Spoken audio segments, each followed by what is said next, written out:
One thing you can usually always count on from the Super Mario Bros. Series is simplistic, easy to understand gameplay, which allows for a very enjoyable experience that people of all ages have played for decades now. However, it's not all sunshine and rainbows, and at times, there could be moments or things that can hamper your fun, including the topic of today's video, which is the most confusing levels of every Mario game. Here I'll explain exactly what makes each one so bewildering, and how to solve them.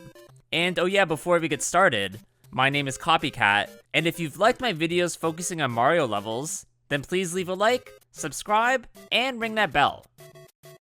The very first game to be released in the franchise is Super Mario Bros. For the Nintendo Entertainment System in 1985, which has 3 confusing levels that all have maze-like mechanics, starting here with World 4-4. This one is the most simplistic, as you just need to pick between one of 2 paths to get to the next hallway. But if you choose wrong, then you'll get sent back to a certain point in the stage. World 7-4 really ups the ante in making you choose the right path 3 times in a row. Something that can get perplexing if you don't remember the sequence or don't have a guide.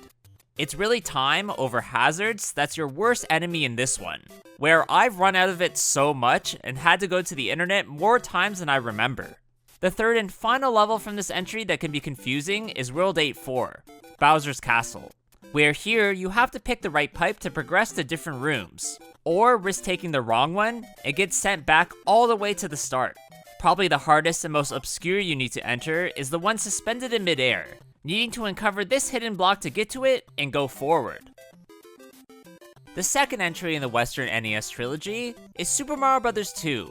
They came out in 1988, having 3 levels that have pretty confusing moments within them, starting with World 6-1. This all takes place during the last part of the stage, where you need to go down the correct jar to find the key and open the room where you need to fight the Birdo. Nowadays, I've memorized where it is, so I don't have much of a problem, but as a kid I really struggled with this one, and had to rely on my sisters for help. The next level I want to look at is World 7-1, where at its start it seems like you're supposed to head right, as to the left is an enormous void. However, you quickly realize that it just leads to a dead end, where what you actually have to do is ride on top of the bob-omb throwing albatrosses across the void to a secret area on the other side. Really, I think I initially completed this one just through trial and error, as I eventually just got on top of this foe, as at one point, it's really the only option you have left. The final confusing level I want to look at is also the final of the game, World 7-2, where if you don't know the proper path to take to the game's big bad wart, you'll get completely lost in this castle. On top of that, you have to deal with some insane hazards that includes spikes, conveyor belts, bob-ombs, panzers, and tons of sparks, all laid out in places where they can easily damage you. You can really get turned around and lost if you don't go through the correct sequence of doors, which can be really frustrating. But I do enjoy how there are multiple ways of getting to the finish, reminding me a lot of something like a Metroid or Zelda entry. The final of the original NES trilogy is Super Mario Bros. 3. They came out in North America in 1990. Having a lot of confusing stages that can be annoying to play through, starting with the ones where you need to go through the right doorways to get to the end. These include the first mini-fort of World 3, where you need to run down the hallway and go through this specific one that leads to the Boom Boom fight, World 7-5, where you need to pick the right pipe to get to the next room of this maze-like setting with a lot of secrets packed within it, and in my opinion, the hardest, which is the World 8 mini fortress, which is full of thwomps, lava, and rotodiscs that really try to kill you. In some instances, finding the right door sometimes requires you to trigger P-switches to unveil them, so you need to keep that in mind when you're trying to complete these head scratchers. One that's similar in that it's a maze, but here doesn't require you to enter anything is World 7-9. Where you have to traverse through a gigantic structure by jumping in the cracks in the walls. This does take a little bit of thinking to complete, but it really isn't that hard. I think I just liked the design of this stage, and wanted to show it off in this video. One stage that's confusing, as it forces you to find a couple of very hidden exits, is the mini fortress of World 7, where otherwise you're stuck between 2 rooms with seemingly no exit. After a bit of experimenting, you might think to fly to the top of the screen, where you'll find a pipe to the Boom Boom boss fight. But if I had to bet, you probably didn't do that, and most of you had to ask for help on this one. The final and most befuddling level of the title would have to be World 6-5, where if you try to complete it normally, then you'll just get sent back right to the start, needing again to fly to the top of a specific section of the stage, this time with a Koopa shell in hand so you can kill a pair of nippers. This is a very, very tough thing to do, as the entire time there are Buster Beetles throwing white grab blocks at you, and on top of that, it isn't even clear where this is located, so it takes a bit of time to figure things out. A game that's actually the Japanese sequel to the series original, and was only released in North America years after as part of the SNES Super Mario All-Stars collection, is The Lost Levels, having 4 confusing unique levels that I want to showcase, starting with Worlds 3-4 and 6-4. These ones have the same pick the right path mechanic that we also found in the first entry, but here, taken to the max due to the large amount of things that want to kill you. These are tough hazards like piranha plants, fire bars, lava bubbles, and hammer bros, meaning that even if you know the true path, you're still definitely gonna die many times. Next, I want to look at a very peculiar section of World 5-1, where after a bit of platforming across a few large gaps, you'll come across an incredibly tall wall with no apparent way to get over it. What you actually need to do is uncover a couple of hidden blocks so that you can get on top of the wall and to the end flagpole. Although, I'm sure many people hurt themselves in confusion trying to figure this one out. The last one from this game that also includes hidden blocks is World 8-3, needing to uncover these specific ones so you can use them to jump to the scale lifts in a very tough to get to spot. This game really doesn't hold your hand at all, and I believe this was intentional by Nintendo, a reason they were reluctant to release it in America in the first place. The first handheld title to come out in the series is Super Mario Land for the Game Boy, which is a pretty straightforward experience, but the one level that was a bit puzzling for me was World 3-1. This is all because it's not clear at first that you need to ride on top of the rocks to get over the spikes, thinking that they probably would deal you damage instead. I get that it's not that confusing, but the simplicity of this rudimentary game doesn't allow for too many things out of the ordinary. So this is sort of the extent of how far things go here. Next to be released is Super Mario World for the Super Nintendo Entertainment System, where many of the ghost houses have very confusing components to them. So I just want to quickly go through each one and their features that you need to figure out. The ones that have some hard moments include the Donut Secret Ghost House, which has a hidden vine within this block, leading to the Big Boo boss fight that can only be triggered if the P-switch is also triggered. The Forest Ghost House, that has an extremely secret door that's technically located within the out-of-bounds area of the stage, got into by finding another secret door. And finally, the Valley of Bowser Ghost House, where not only do you have to outrun the P-switch timer to the final door, but then you also have to trigger another switch and use the control coin in the next room to build a staircase up towards the key. You have to do this blind, which is what's the hardest part. So definitely this will take you a few times of trial and error to complete. Next is what's probably the most confusing, convoluted level in this entire franchise in Chocolate Island 2, where depending on a bunch of different factors, the next area you encounter can be drastically different. What you get in the second area all depends on how many coins that you can collect in the first, where getting 8 or under leads to a part with slanted platforms and paratroopas, getting 9 to 20 leads to a part with tons of Rexes, and finally, if you manage to get 21 or over, then you'll get to a part where you need to use the Cape Flower and fly across some incredibly large gaps. Next, what you get in the third area all depends on the amount of time on the clock in the second, where having 234 seconds or less left takes you to a place with tons of bubbles with super shrooms within them and dragon coins. Having 235 to 249 seconds left takes you to a place with several Dino Rhinos and Dino Torches, again, with dragon coins you can collect. And finally, having 250 seconds or more remaining leads you to a secret exit that's being protected by charging chucks. Now, if you don't go for that one, then the next area you encounter depends on how many dragon coins you've collected up to that point, where getting 3 or less takes you to an end goal with several Rexes, and getting 4 will lead you to an area where you can also get the 5th. That is, as long as you have all of the switch blocks activated. Even in explaining this one, I'm getting a bit confused myself. So if I messed something up or left something out, then please let me know in the comments below. In the second handheld entry, Super Mario Land 2, The 6 Golden Coins, there's really only one level that made me scratch my head a bit, in the second of the Turtle Zone. Not only is this a maze-like stage to begin with that has underwater elements and mini hazards that can damage you, but also the hidden exit is pretty hard to find, as it's through a small slot in the wall that's really not apparent at all. There are very few moments where I need to look up guides for video games, and I think this is one of them. And I'm not really ashamed to admit that, it's just in this rudimentary title, I should have looked a little bit harder. Next up is the SNES Super Mario World sequel, given the title of Yoshi's Island, which has only one worth looking at that's really confusing, in World 4's extra level called The Impossible Maze. This is another that runs on the choose the right door mechanic, but here with much more options than ever before. Some of which leads to areas that are shrouded in darkness that make it really tough to see where you're going. There's some puzzle solving involved, like needing to transform Yoshi into a mole tank or a helicopter, or needing to move a few boxes so they can use them as platforms, but either way, it will make you think and make you struggle more than you actually realize. The first of the series set within the 3D realm is Super Mario 64 for the N64. Having two courses that have some pretty confusing mechanics you need to use to beat them, starting with the different speeds the parts of the clock can move within tick-tock clock. This factor is all dependent on the time the clock face is reading when you enter the stage.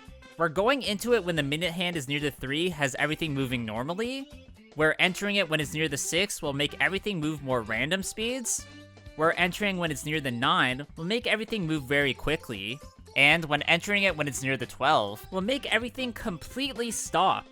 This, however, is not something that's initially clear to you, and I think definitely will cause a lot of confusion for newer players who may not get why that every time they play the stage, something will be different about it. The only other course I feel like we should look at is the amazing Wet Dry World, which has the feature of you being able to raise and lower the water levels depending on which crystal switch you activate. Some of these are in pretty hard to get to spots, so you're really gonna have to scour the entire stage to find them all. Especially as doing this is important in finding a few of the stars. Next to come out is the strangely unique Super Mario Sunshine GameCube title, having two very confusing secret levels that at first seem easy, but end up being discombobulating in the Pachinko Machine and Lily Pad Ride. The former is a place we talked about at length in other videos, which challenges you to collect 8 red coins while within a gigantic Pachinko machine. Although, things aren't that effortless, as for some reason it's tough to control Mario in this environment. The FLUDD's hover nozzle just doesn't want to cooperate as you're being flung through the machine. So, more often than not, you'll miss your target and have to start all the way over at the beginning. Something that will make you want to rip your hair out due to how many times you'll have to try. The latter is the Lily Pad Ride Challenge, where you have to collect 8 red coins while riding a lily pad down a stream. Again, something that first seems easy, but it really isn't. There's something up with the spraying controls, as the direction you're going is not that intuitive at all. And most of the time you'll just accidentally miss one and fall in the river and have to start all over again. I get that these two are highlighted more because of confusing controls than over level design, but it's still a huge part of the game that can hurt your experience. Nintendo would eventually return the series to its 2D roots with the release of New Super Mario Bros. For the dual screen system, having one level I want to show off as hard to understand how to complete in the World 7 Ghost House. Here you begin in a room with 5 doors that appear when you trigger a switch, needing to pick the right one or risk going to a room that's a dead end and having to go backwards. Really though, the confusing part is how to get to the secret exit, which requires you to find a vine within one of the blocks in this area once the P-switch is hit. Now, it's not as hard as some ghost houses we've seen before or that we're gonna see in future games, but it's still a head scratcher if you want to find all of the star coins. Up next is the space-based Super Mario Galaxy Wii entry, where the only level that I found to be sorta confusing is the final of the main game, Bowser's Dark Matter Plant.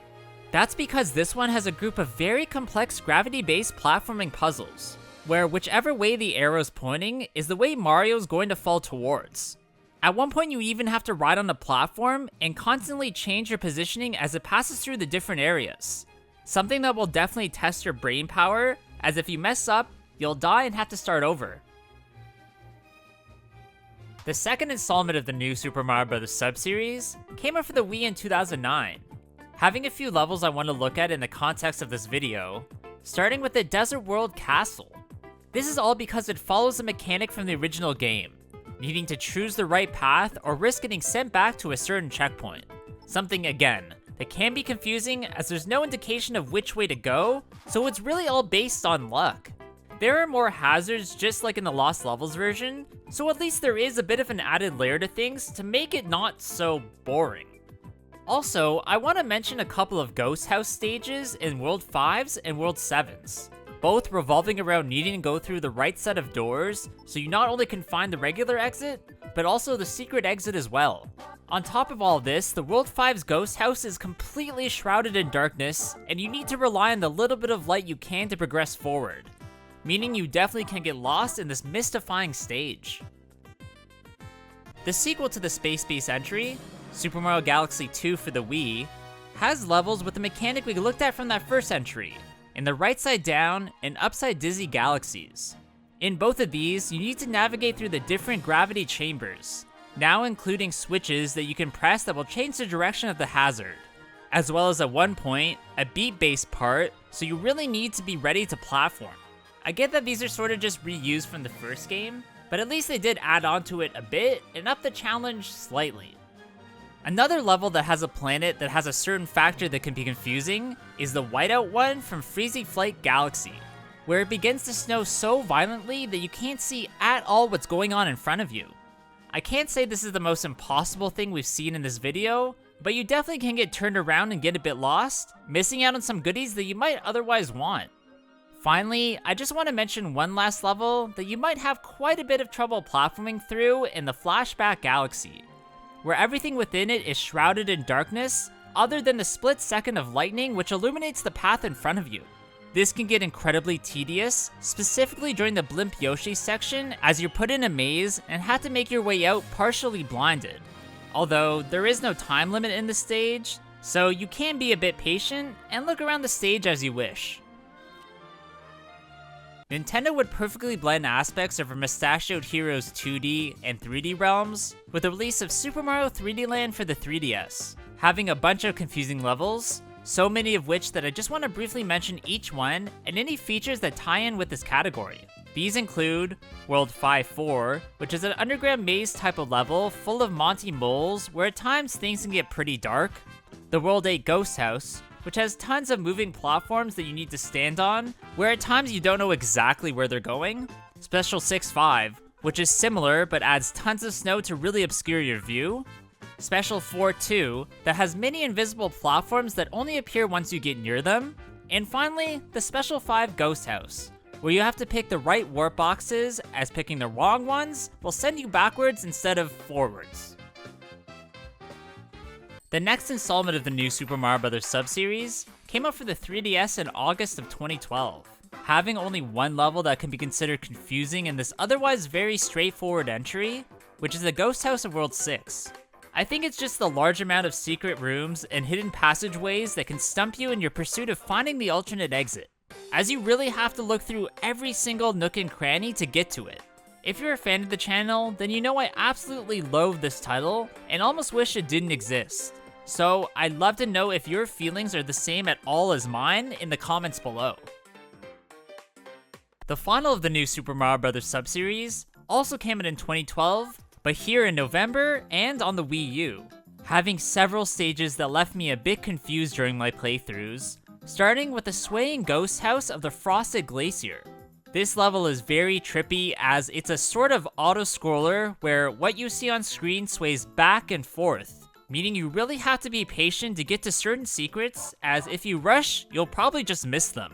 Really, this is just like all of the other ghost houses we've seen before, in that there's tons of options of doors that you can take, where again, it's not obvious at all which is the right one, which is where all of the stupefaction lies. Next, I want to look at the Soda Jungle ghost house, titled Which Way Labyrinth. Now, if you're sick of me talking about ghost houses, unfortunately, you're out of luck, as this is just more of the same we've seen before. Although, there is the mechanic of needing to use the yellow baby Yoshi to illuminate the area, which is nice, but at the end, that's it. This extends to the final 2D ghost house we're gonna look at in this video, which is the Merengue Clouds Spinning Spirit one, which really steps up the amount of doors and the amount of rooms you can visit. This one is at least interesting, as many of the rooms you step within begin to spin and move throughout the area, with you needing to figure out how you can use them as platforms so you can uncover the super hidden secrets.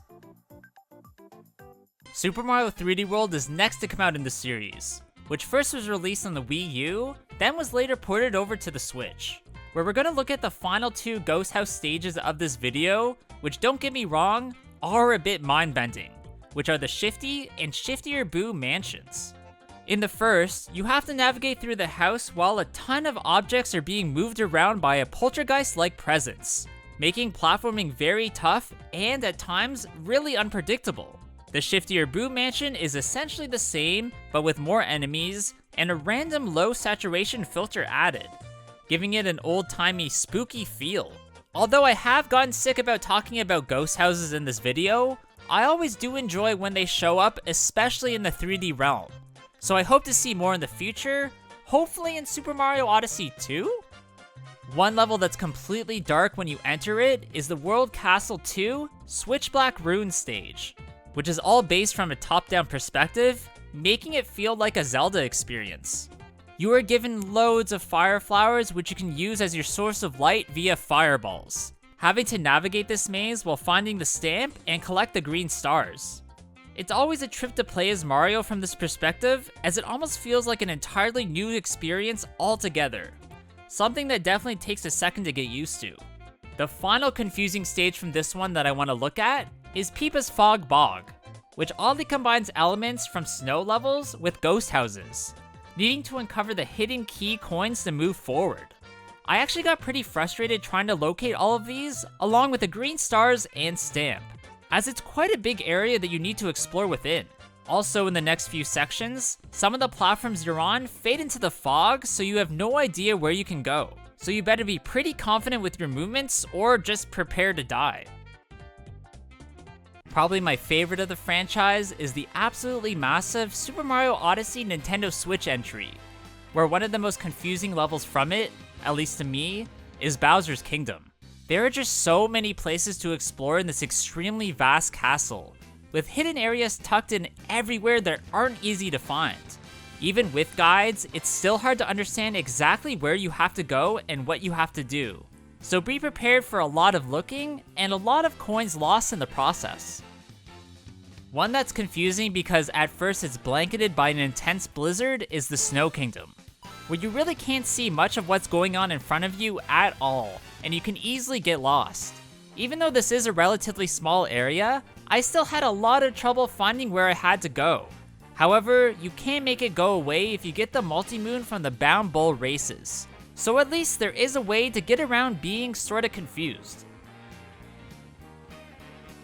Up next, I just want to look at one area in the Bowser's Fury game mode for the Nintendo Switch, which is Trickety Tower, where at first glance it looks as if nothing's there, but in reality it's just all invisible. If you interact with a platform or a wall in this area, then you'll see it for just a brief period of time, but that's it. Needing to use this to your advantage to find the right path and get to the higher up areas. This is actually one of the more ingenious levels in this title, which really makes you ponder what your next move should be. Although, there isn't much risk, as if you fall off, you just sorta start at the beginning with no lives lost. The final game of this video, and the most recent in the franchise, is Super Mario Bros. Wonder that just came out this year for the Switch, where really there's only one type of levels that left me any type of confused, which are the search party ones that are found in the different worlds. The objective of these sort of side challenges are to find the 5 Wonder tokens in a relatively confined area, some of which are so well hidden that I actually had to use a guide to find them. This is another one of those it looks easy but really isn't type of vibes. And I'm glad these do exist, as otherwise this game is sort of easy at times other than the special world levels, but you get what I mean. Alright, that's gonna be it for today's video, guys. I really hope you did enjoy this one. If you did, please leave a like, comment below what you thought about it, and of course subscribe to my channel. Also, please go follow my Instagram at Copycat Gamer. There I upload some cool clips and items for a collection that you won't see anywhere else. Hope you guys all have a good day, and I'll see you all in the next one. Bye!